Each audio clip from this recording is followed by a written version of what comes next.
Soliloquios de un metafísico. Filosofía en las ondas hertzianas. Si piensas que la filosofía es cosa del pasado, que ya no tiene nada que decir, o crees que es aburrida, detente y escucha, porque ya estamos por comenzar a filosofar. Súbele a tu radio y déjate llevar. Soliloquios de un metafísico.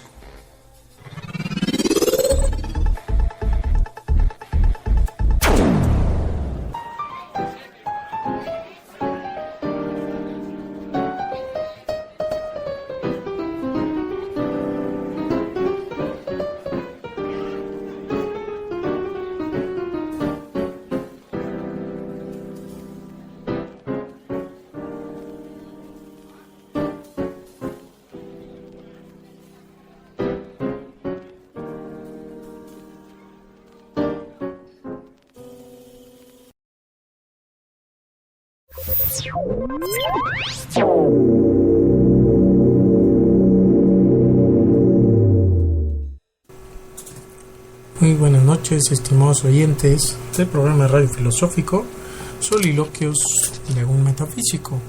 Como todos los martes en punto de las 9 de la noche, estamos en un programa más. Bienvenidos y gracias por su amable atención.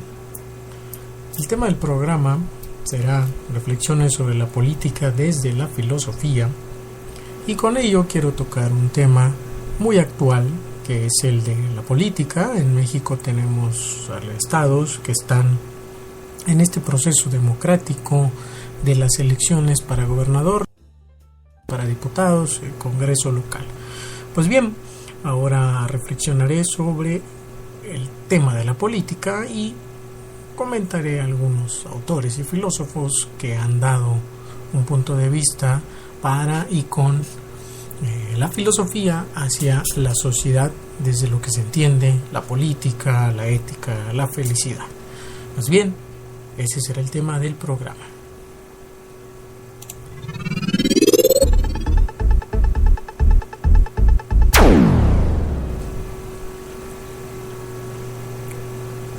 ¿Qué les puedo contar, estimados oyentes, de qué sea la política, este tema de que muchos de ustedes muy bien conocen y saben de qué se trata?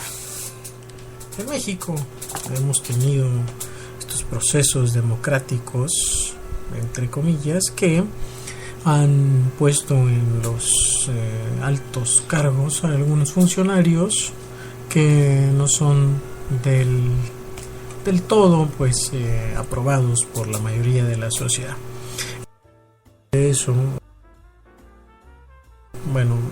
más que análisis, algunas reflexiones en torno al concepto mismo de lo que sea la política, de qué se trata, y algunas otras cosas que van saliendo al paso. Hoy conocemos todos qué es la política, y muchos tienen como sinónimo de política a lo malo, a lo perverso, a personas sin escrúpulos, sin ética, dirán algunos, aunque habría que definir bien qué es la ética o qué es la moral, y también a aquellas personas que se dedican a esta cosa de la vida, pues tienen intereses personales que cubrir y pocas veces ven por el bienestar de la mayoría. Es decir, la política se ha tornado en México, habría que preguntarle a los que nos escuchan en otros países cómo está la política por allá, y se ha tornado en algo malo, en sinónimo de algo que ha fracasado, que no sirve y por ende que no es importante pensar ni retomar. Obviamente el concepto mismo tiene implicaciones negativas, y eso hace que muchas personas se alejen de ella, aunque cabe decir que ninguno de los humanos en sociedad está exento a ser partícipe de la política, tanto en las acciones emprendidas hacia como en las consecuencias tomadas por aquella comunidad política que toma decisiones que afectan a la mayoría. Pues bien, en ese sentido, México tiene unos partidos políticos que son muy bien conocidos por los mexicanos y que de antaño han gobernado la mayor parte del país, y obviamente también hay aquello que podemos denominar políticas de izquierda, políticas de derecha. En ese sentido se mueve nuestro país con estas dos posturas en cuanto a las políticas públicas en México. Pero más allá de eso, ¿creen ustedes que la filosofía tiene algo que aportar a la política de hoy en día? Es más, ¿creen que los políticos debieran de conocer algo de la filosofía de los autores que hablaron de este tema de la política? ¿Qué aportación puede tener la filosofía para la política actual? Bueno, pues estas preguntas son las que iremos desarrollando y desarrollando en el programa de hoy. Primer punto, habría que tocar si la filosofía es o puede participar en los procesos democráticos. Pues bueno, creo realmente que la política puede y está en los procesos, la filosofía está en estos procesos de la política. ¿Pero por qué? Pues porque hay autores que han hablado de ello, hay autores que han ideado la forma de gobierno en la que tenemos, también hay autores que han propuesto o han forjado conceptos filosóficos que la misma política ha retomado. Aunque bueno, claro, los que ejercen la política en nuestro país no sepan de dónde viene tal palabra, porque a veces no son expertos en filología, pero tampoco son expertos ni tienen noción de dónde viene el término política. Pues bien, el término política viene del griego politika, y aquel primer filósofo, aquella persona interesada en la política, fue mi gran amigo Aristóteles. Pues, ¿qué dijo Aristóteles de la política? Resumir el pensamiento de Aristóteles en cuanto a la política es algo complicado, más bien porque en 40, 50 minutos no se puede desglosar totalmente lo que dijo Aristóteles de lo que entendía fielmente por la política ni todas las implicaciones que ello lleva.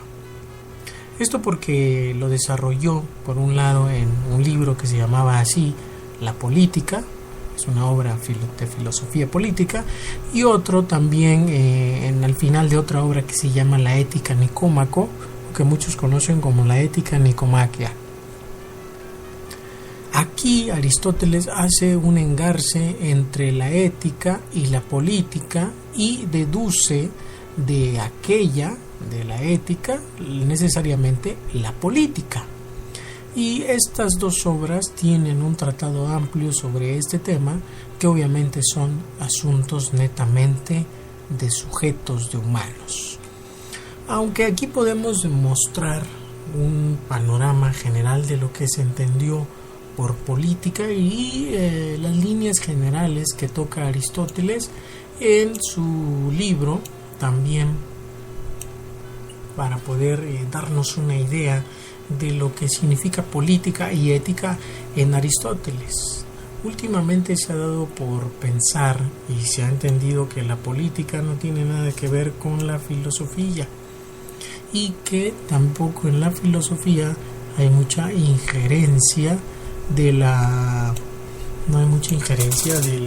ética en ella. Entonces es un gran problema. Radicalmente en la antigüedad la política y la ética estaban unidas en un binomio fuerte, y se entendía pues que una afectaba a la otra y que las dos iban pues a buscar cosas y tenían intereses en común para el bien de la comunidad o de la polis. Aristóteles, regresando a Aristóteles, en el libro que se llama La Política, hace un desplegado reflexivo teórico sobre este tema. Es así que en sus 8 libros trata de este tópico. Por ejemplo, empieza hablando en el libro 1 de lo que él entiende por la ciudad, o la polis, como le llamaban los griegos. En esta ciudad se desenvolvía todas estas relaciones y entre ellas había esta relación de comunidad política, o en griego se denomina koinonia politiké, pues este tipo de asociaciones sociales son diferentes a otras que él denomina como la familia o el pueblo. Hay así pues una relación entre la ciudad misma y el hombre. Aristóteles entiende muy bien que lo que debe organizar la vida política, la politiké, la polis, es esta dominación del gobierno hacia las personas que se encuentran en la polis, en la ciudad, porque hace un parangón entre gobernar la casa, que la lleva el hombre. En aquel tiempo recordemos que era el hombre el que llevaba las riendas de la casa, por quererlo decir. Hoy cambia un poco, y que entonces es natural que la ciudad sea gobernada de esta misma manera por aquellos especialistas en los temas políticos. Y bien, estos especialistas pues deben ser los sabios. Los sabios son aquellas personas que son sujetos libres, que tienen experiencia y pueden expresarla en el ágora, o en la plaza, en la reunión donde se concentraban los griegos a discutir los temas más importantes de la polis, de la ciudad, para poder tomar decisiones de ir a la guerra, o de ahorrar, o de construir barcos, o de construir edificios. Pues bien, Aristóteles está convencido de que el pueblo debe tener una dominación política, y esa dominación política la da el gobierno auténtico. Este gobierno auténtico es el que está elegido por mayoría, y el representante puede ser un tirano. Recordemos que aquí la palabra tirano para el griego, tirano simplemente significa el que comanda la ciudad, o el que comanda un ejército, o el sabio. De hecho, los 7 sabios de Grecia, pues la mayoría eran tiranos. Tirano no tiene la acepción negativa del término como aquel malvado o protervo o maloso, como quieran llamarle, sino el tirano era el sabio, el regente de la ciudad. Entonces, en conclusión, Aristóteles estaba de acuerdo que había una dominación de la política en la sociedad, y que de esta la debería de ejercer el tirano o sabio, que era el que podía tomar las decisiones más adecuadas para la ciudad. Por eso es una koinonia politiké, o sea, una comunidad política que toma acuerdos, que discute y que las aplica a un nivel local. Recordemos también que en la Grecia antigua la política y las comunidades estaban regidas por diferentes estados-naciones. No tenían una visión de país como la tenemos nosotros.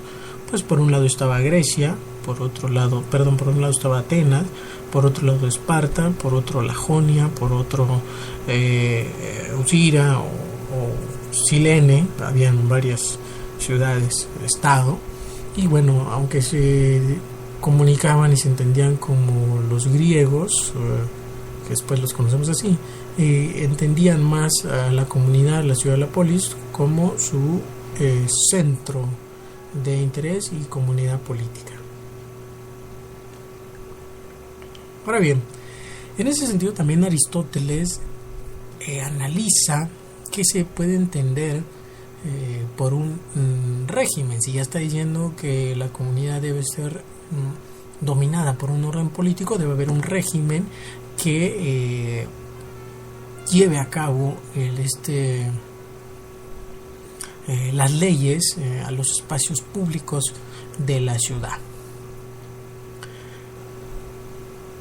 Ahí mismo, en este mismo libro, Aristóteles va a retomar el concepto de la República presentada por Platón en su libro, precisamente en este diálogo largo que se titula La República, en donde hace un parangón entre lo que propone Aristóteles, lo que propone Platón y lo que proponen algunos otros filósofos que hablan de la ciudad, de los espacios públicos y de cómo entiende la República.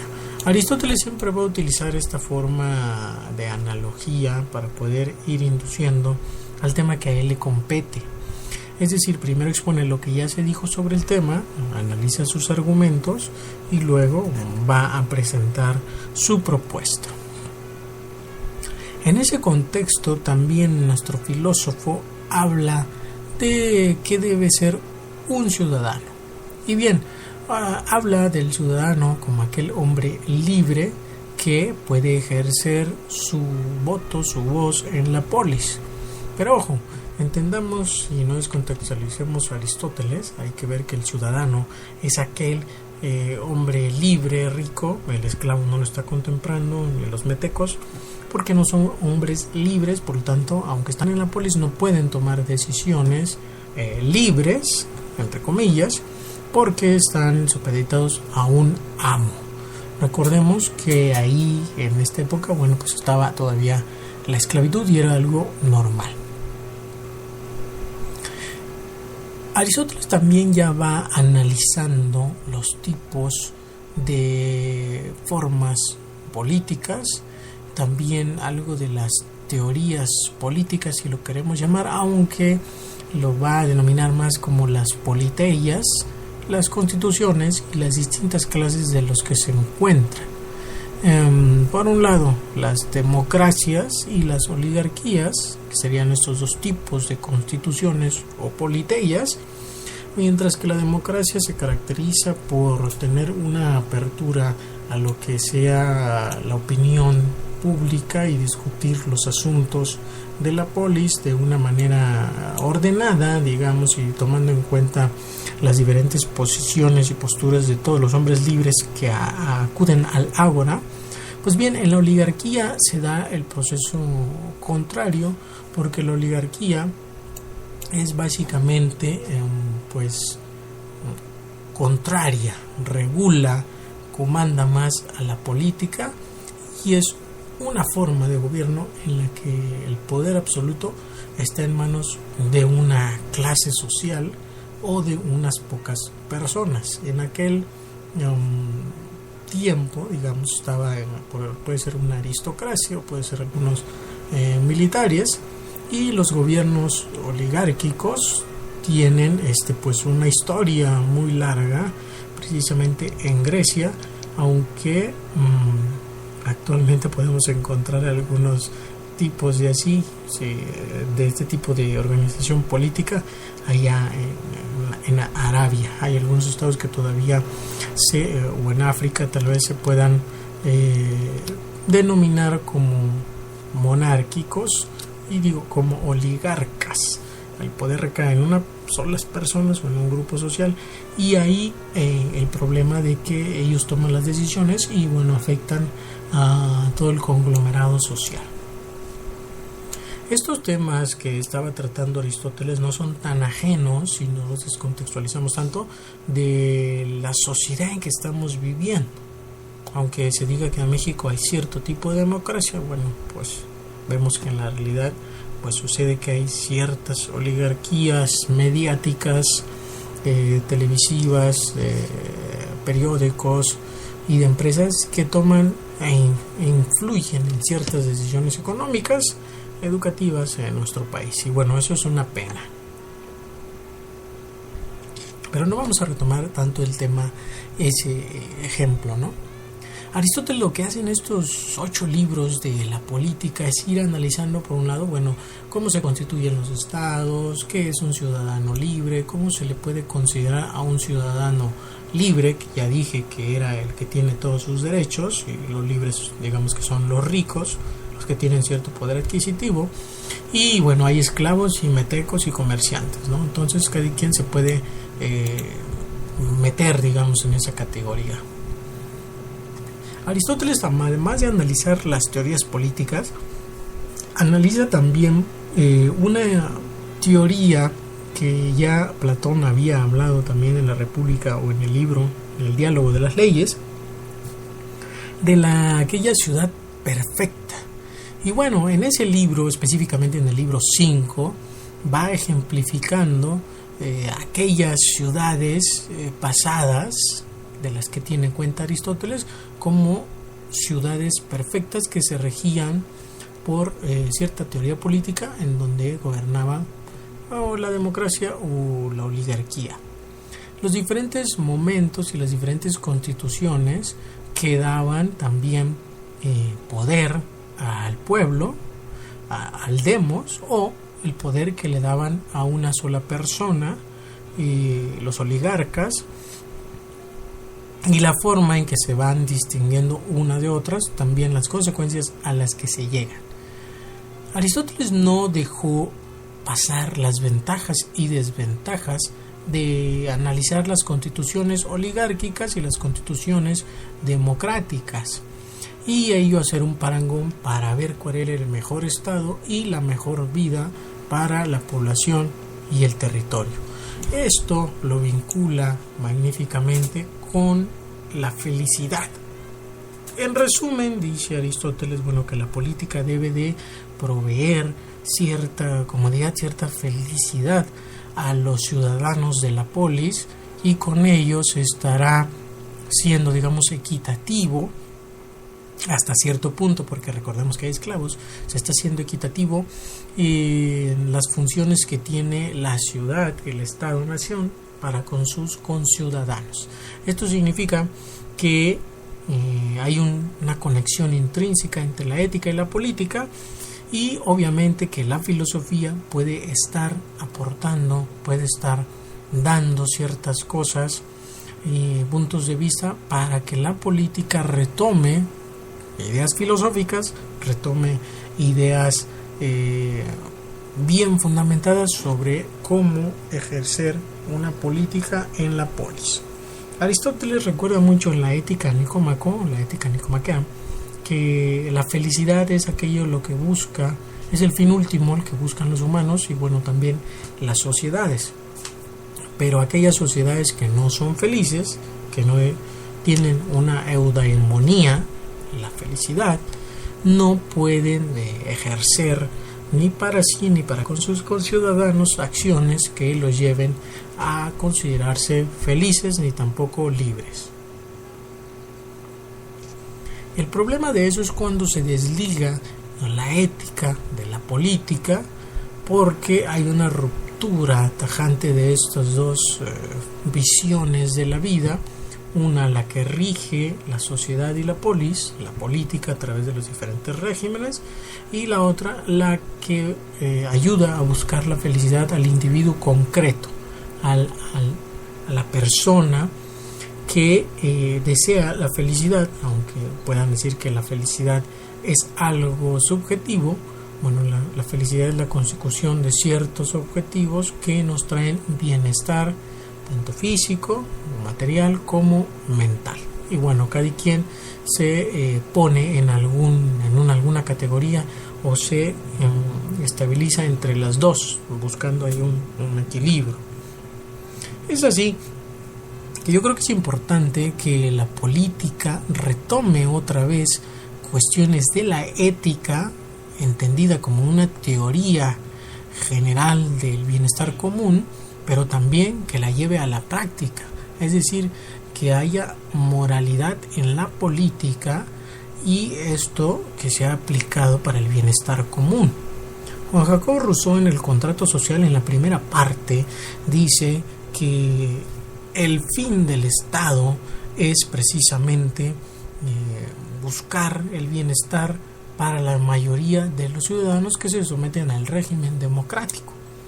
Ya en otro programa he hablado extensamente de lo que hizo Rousseau en el Contrato Social o lo que hizo Maquiavelo en el Príncipe, en cuanto a analizar las necesidades sociales de su época y también proponer ciertas reglas, cierta teoría filosófica de cómo debe ser un Estado-nación y también de cómo debe ser la consecución de la felicidad para la sociedad en que están viviendo.